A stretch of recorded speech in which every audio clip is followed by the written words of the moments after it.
We may have to deal with the smoke for a while here in the valley. And something else we're used to dealing with, the extreme heat. Trees help cool things down in the summer, but imagine if you live in a neighborhood without them.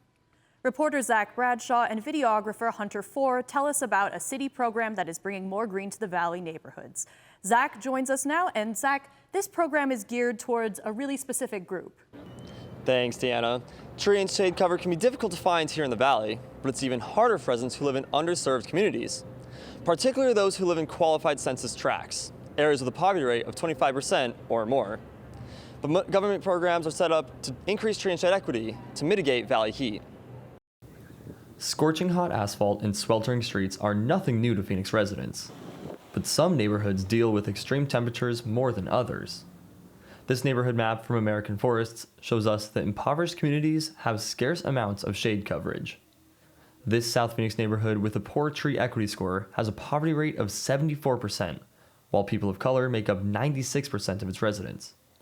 Compare with this North Phoenix neighborhood that has a poverty rate of 14%, where people of color make up only 2% of its residents. The neighborhood received a perfect tree equity score. Heat intensifies when the sun hits cement, asphalt, and other surfaces, which can make temperatures an average 15 degrees warmer than the surrounding desert. Qualified census tracts have a lack of shade coverage, which makes these areas more susceptible to extreme heat. Tree canopy cover is not distributed equally across the city. There are areas in the city that have more trees and areas that have less trees. And unfortunately, areas that would need the trees the most, such as low-income neighborhoods, South Phoenix, those areas traditionally have the lowest tree canopy cover. Phoenix's Office of Heat Response and Mitigation has a program to plant trees and build shade structures at public areas. The grant program seeks to advance fairness in communities that have higher populations of people of color and higher rates of poverty.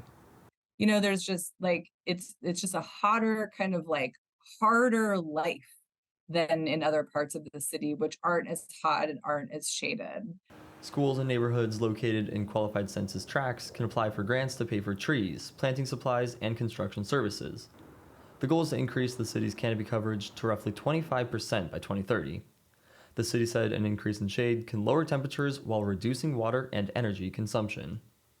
We have a lot of tools to give away. We just need people to apply to these grants. We're just very, very excited to get the money out there.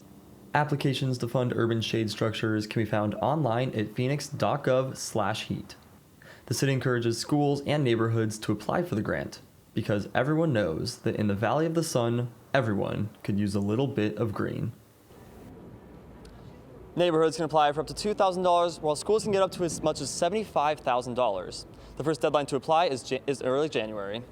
In Phoenix, Zach Bradshaw, Cronkite News.